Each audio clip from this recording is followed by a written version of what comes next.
All right, all right. Welcome, everybody. We're back again with another Headless is Magical mailbag. Go ahead and like the stream, share this with your friends, get this out there.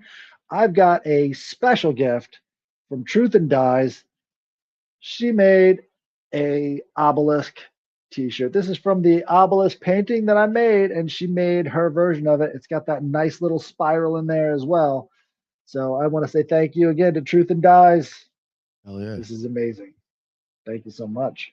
So, we've got a special program. I'm going to get into a little bit of why I call myself the Headless Giant tonight, because apparently that's not really well known. And Nick, you've got your symbol. Let's go with that first. Oh, okay. Awesome. All right, here we go. You even pulled it up. All right. Beautiful. All right, yeah, the symbol. That is the Jupiter, Chimera, and an angelic seal, or the planetary square is also used for that, which I will show. Maybe I should bring that up first. Well, whatever. Yeah, so the Jupiter planetary square, Chimera, and its paired angelic seals.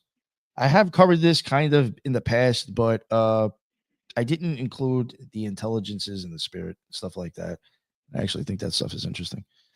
Um, yeah, then again, now these are on a silver or brass disc that'll be shown engraved on one face with a 4x4 Jupiter square. Actually, let me get to the square now so you guys can all see that. And that is the square. That's one version of it to Hebrew. It even has the Jupiter sigil on the top. But there we go. Oh, yeah. Yeah, it's a little bit better if I want to see.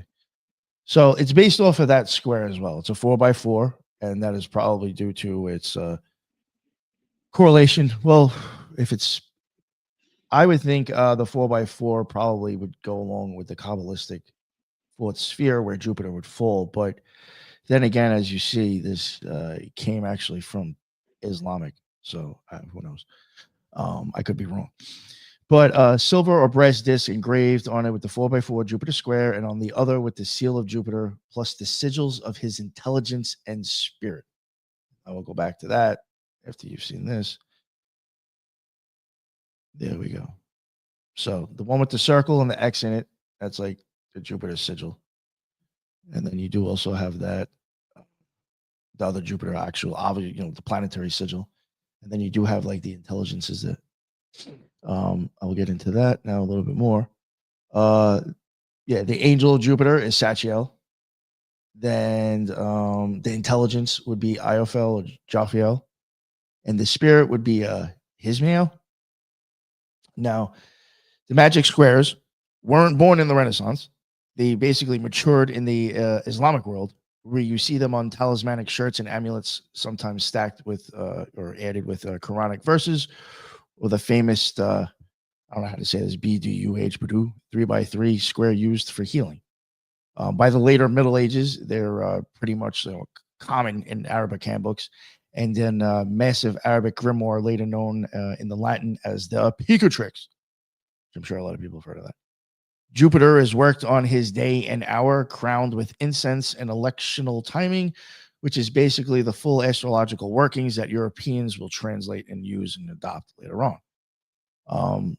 The current flow kind of goes into Latin from Heinrich Cornelius Agrippa. He prints the planetary tables and seals in book 2 of his 3 books of the occult philosophy in 1533, complete with the table of Jupiter and the character seals. You have of Jupiter, of the intelligence of Jupiter, and then of the spirit of Jupiter. Agrippa's book is kind of a bridge bridge text that like standardized how early modern magicians made and read these signs. Again, how is it used? You have that 4x4 square. That probably is what like might actually make up the way those sigils were made as well. Now, in my opinion, you might use this actual symbol right here. You would probably use it like on your altar if you were, for me, I'll just keep it on the eye.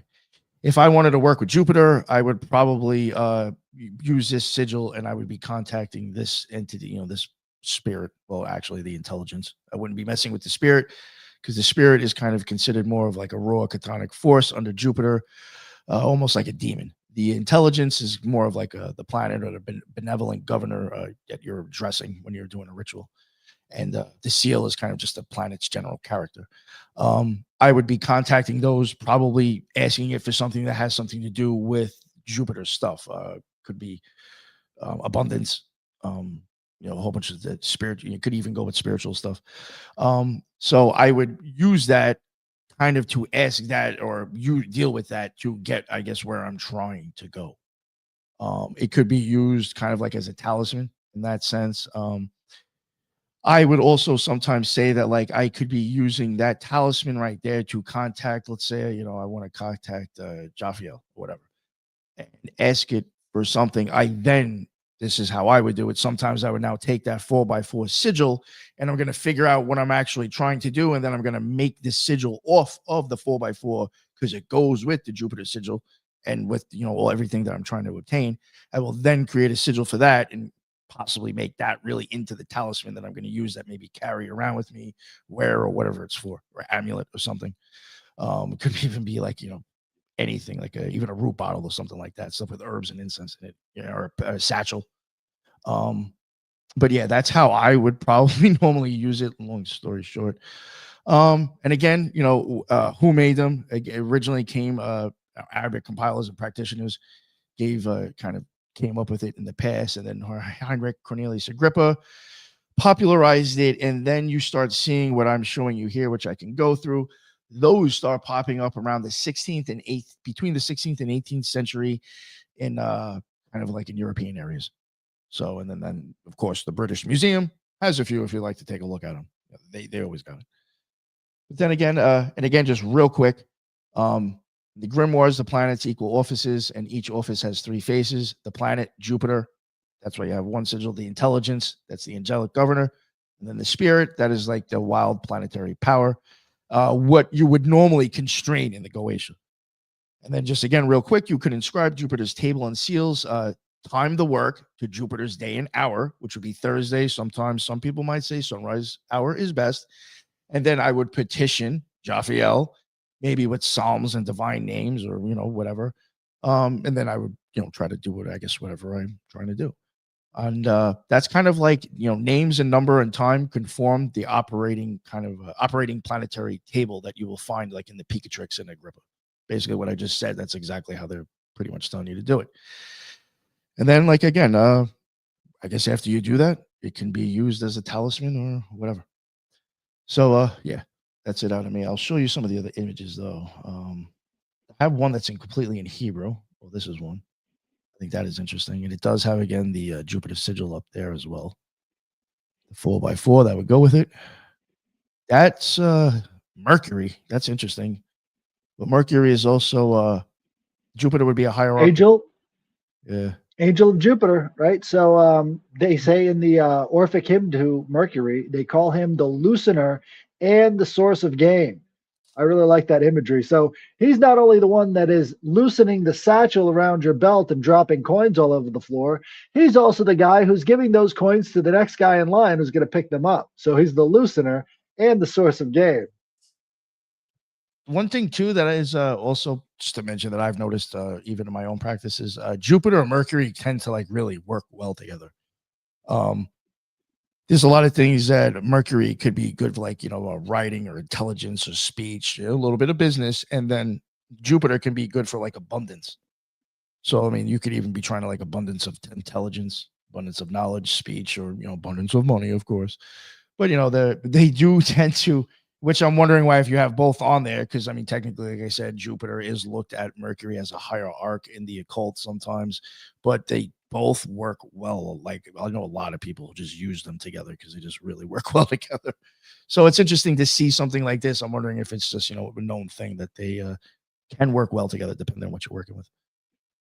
And then this is another version. version. For abundance, if you're asking for abundance, Mercury's going to be the guy to get it to you. So it's like this is the delivery guy for the abundance that you want. So yeah. Look, exactly. Yeah, he's coming down from Jupiter and handing it to you. Right. This is it in Hebrew. It may look like there's more than 4 lines in there, but there's like a little. It's the 4x4 square, but just in Hebrew, and signs and sigil, like other things added into it. But it is considered the 4x4 square in Hebrew. And then I had this one again. Now, are these the same every time, or do they change based off of what your needs are in this magical Uh, system? yeah, I would say for some people they would probably my opinion, yeah, you could change um that stuff. Like for me, sometimes I would like I may only have just like one of the sigils really. Like sometimes I would with certain things, angels that I did work with oftenly, I would actually get like a wooden like a wooden disc from like Michael's or fucking Hobby Lobby. And I had a wood engraver and burner, and I would literally, draw the shit on there and I'd burn on it. It just to me it was more it's magical or more like I was really putting my intent and really focusing. So I would reuse that. If it was something I was going to reuse often, I would just make one. So I don't have to keep on making these motherfuckers every time I want to. And I would leave less stuff on there and maybe get a little bit more detailed in other ways, depending on what I wanted to do. So long story short, I can see other people, yes, putting changing what's around it, depending on what you're. If you want to get very specific on certain things, I would think so. Right. And the characters inside of those squares, those are going to be adding up to the gematria on the different lines and the different directions with the numbers that you're trying to use to invoke Jupiter. Now, as we were going over on 777, there's a different frame of consciousness that Israel Regardi was talking about that comes along with gematria. So it's not just the numbers, there's also a different element of shifting consciousness. And that's a big part of magic as well. So Yeah. I think Yeah. a lot of people Who's miss to out say this on that, planetary square isn't something that's actually supposed to be like in a 3D form?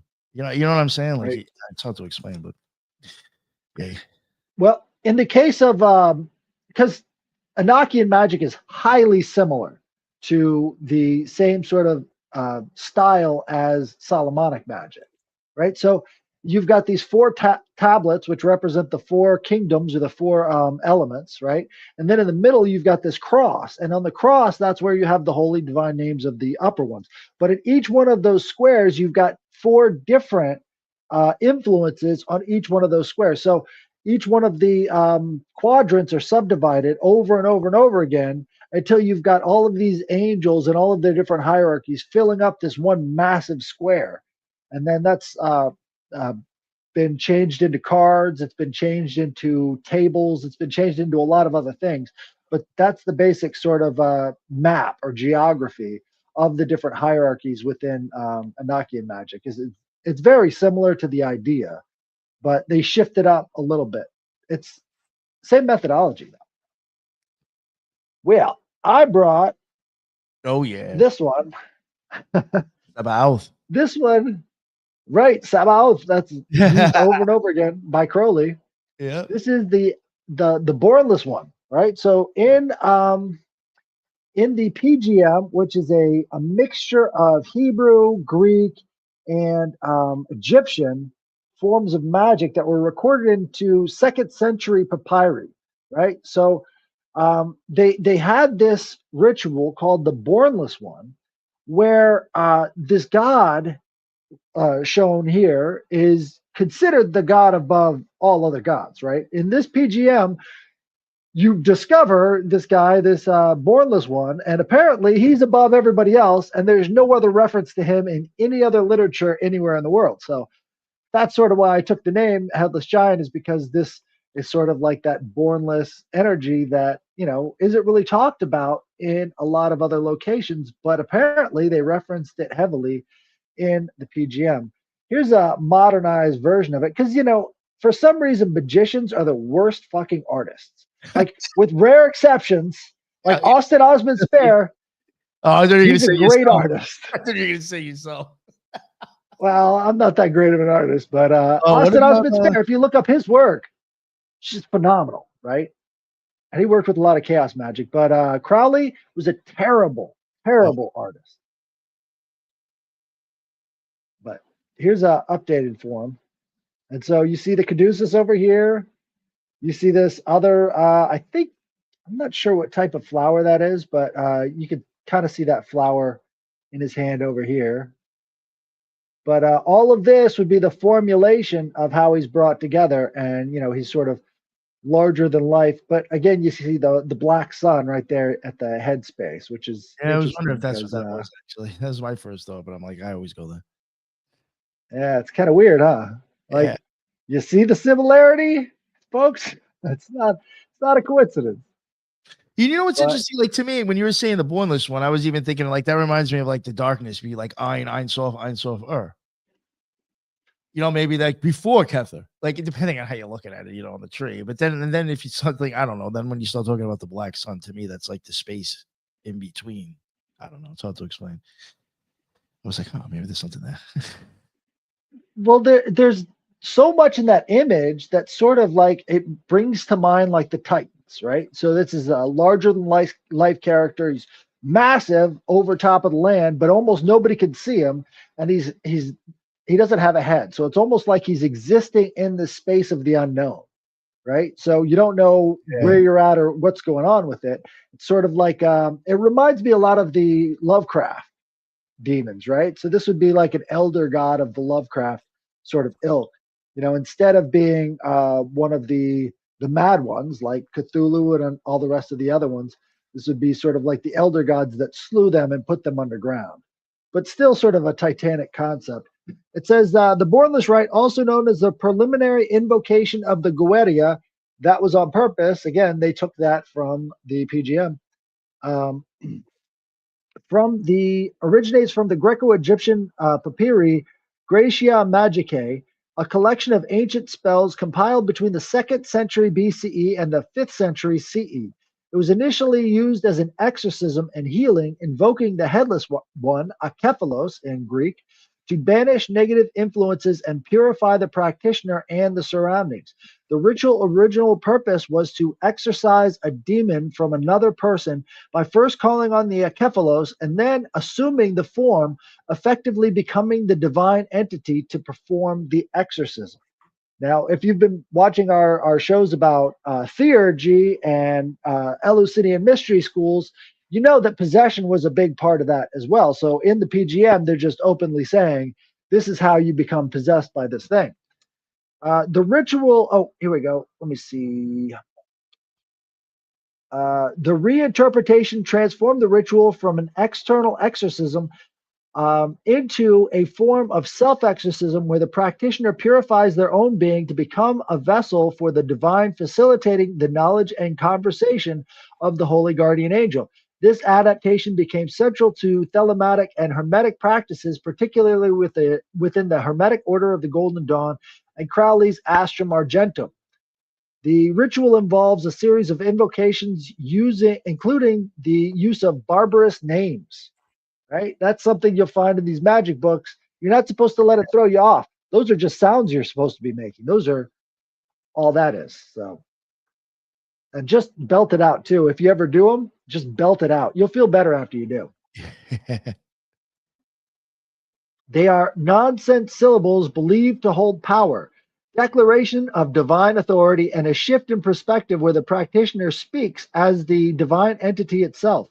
The text, formerly titled The Stele of the Hieroglyphist in his letter, includes references to Moses and the ceremonies of Israel, indicating Jewish influence, and employs names like Osiranophorus and Fa- Fapro, which some scholars link to Egyptian deities. The ritual concludes with a preliminary rite involving writing names on a piece of paper, extending it across the forehead while facing north, commanding the spirits to be obedient. Crowley expanded the ritual into Liber Samech, emphasizing the role in spiritual transformation and the attainment of ecstatic union with the divine. He recommended a rigorous schedule of daily practice over several months to achieve desired results.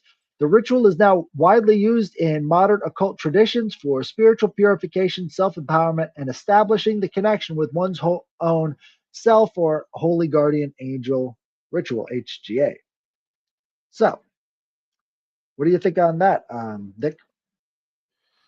I'm glad you brought it up because, like you were saying before, most people, I mean, well, that's weird. Like for me, I knew of the PGM, actually, that stuff. Like, so when I came across Crowley's, version, I was like, this sounds like really fucking familiar. And I eventually came across that. But I have used it myself before a long time ago. It's rather drawn out. I mean, not drawn out. It's just very long for somebody like I'm so anal. I didn't like really stuff on my altar, so I was going to have to memorize it. I didn't want to read shit. It's very long. So that was not one that I could memorize. So it was like something that I would have to read off. But for me, when I did use it, I would say it was almost very the feeling that I get from theurgy, like you were saying yourself. You know, it's something. It's what's the word I'm looking for? I don't know. I definitely kind of got something. I felt something from it. I don't know if it was because of the intentions. I don't know. Like for me, if I was going to do something long and drawn out like that, I better like make sure I'm really into what I want to do. So I probably am. But yeah, long story short, it was very close to like when I would do theurgy and I don't know how to explain it. It's like I would feel something within that felt good. You know what I'm saying?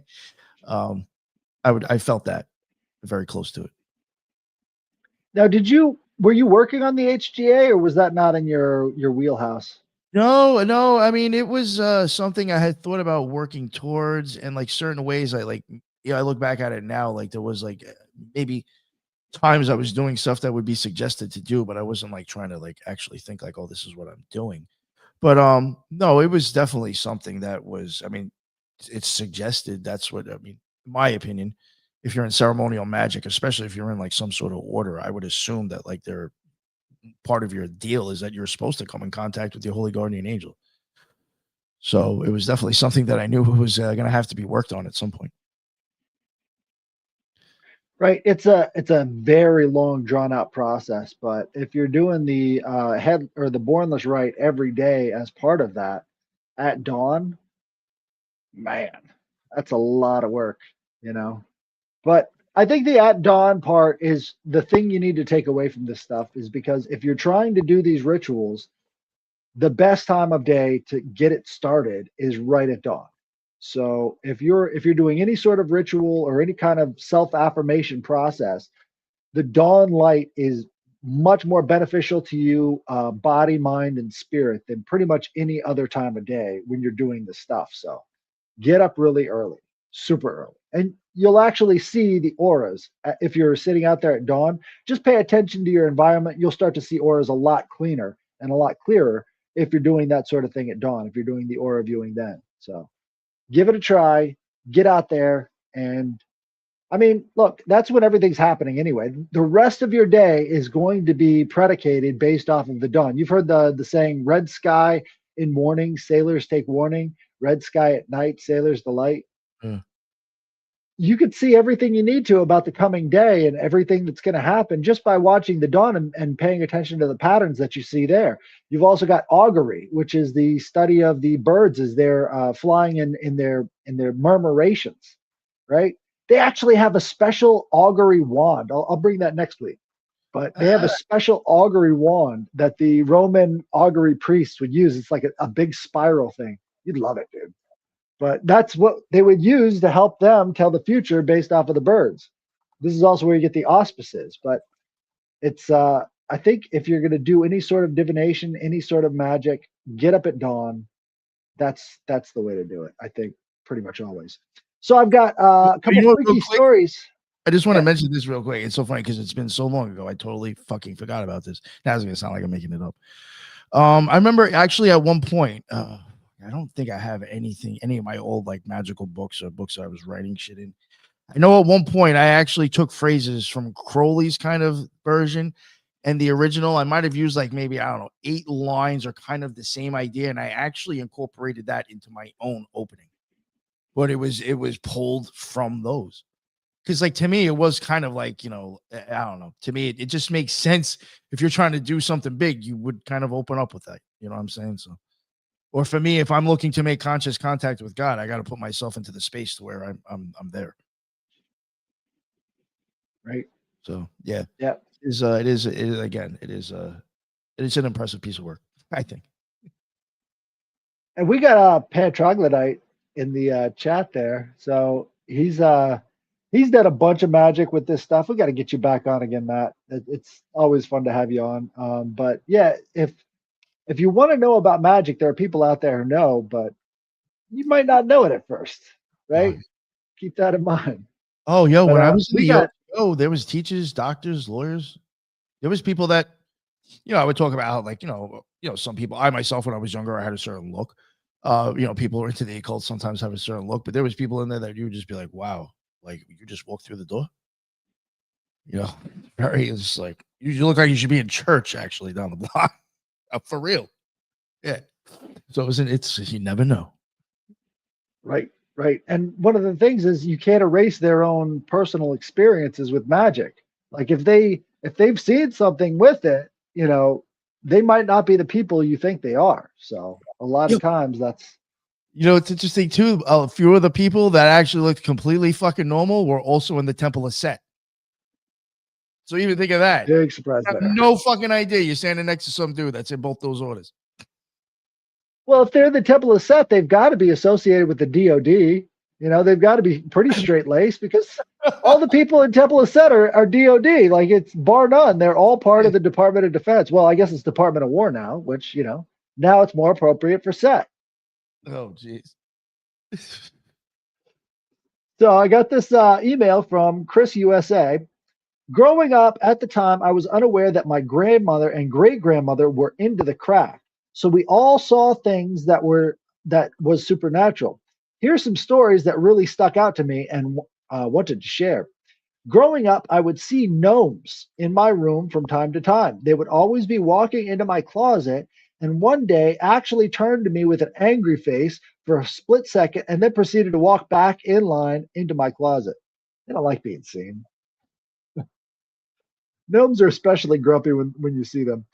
I grew up with a my size Barbie, and I would always have nightmares of that doll.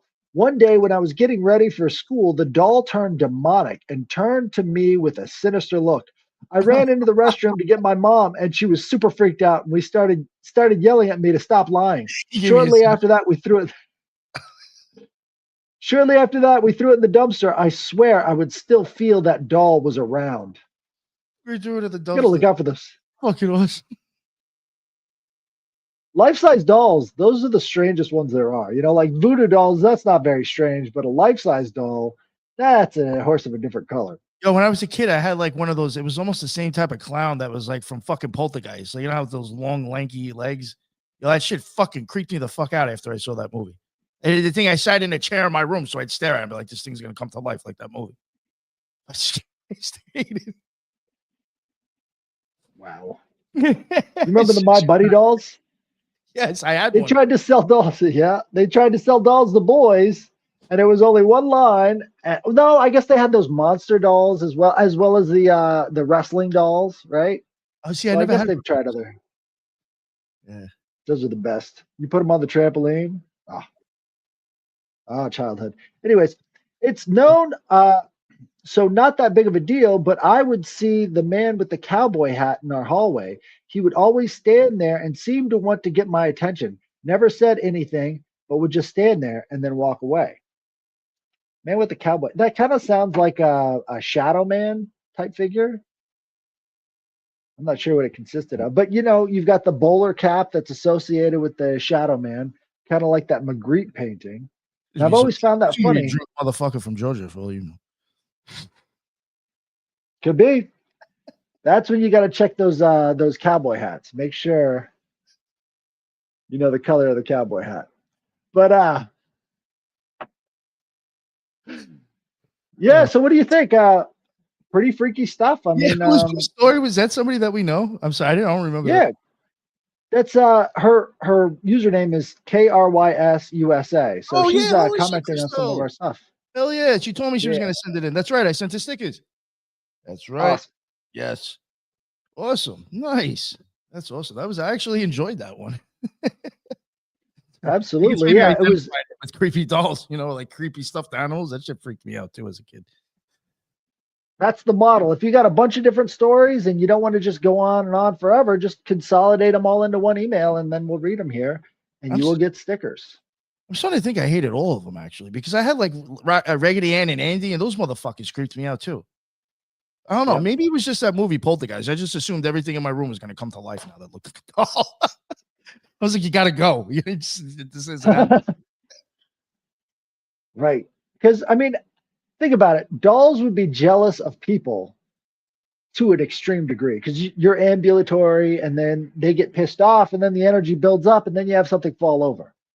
So I think there is something to the idea that stuff that looks like another thing has a little piece of that thing as well. You know, it's some kind of a little spark of similarity that sort of imbues it with kind of a quasi life.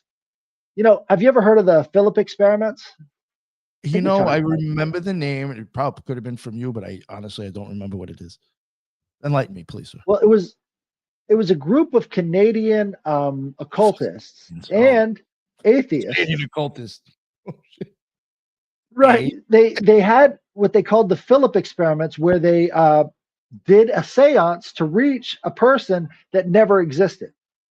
Right. And they named him Philip, and they said that he's from the 1700s, and they planned his whole backstory out, and they wanted to contact a fictional character from the 1700s. And they tried for over a year to get in contact with this spirit that they just made up.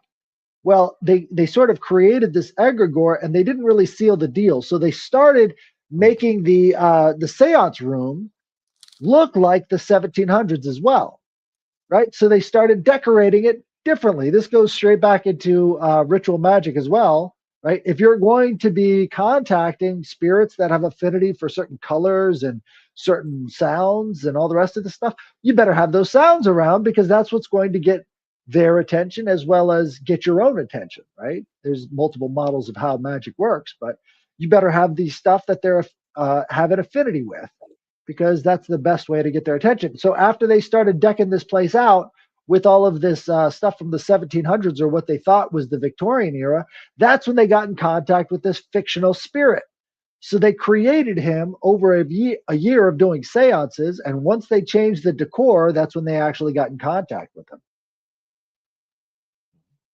But if you guys aren't aware, look up the Philip experiments, because you'd be shocked. I think it's egregore creation or tulpa creation. Egregores. Huh. You know what would be even weirder? Times. What's that? He said you get a lot of those around election times.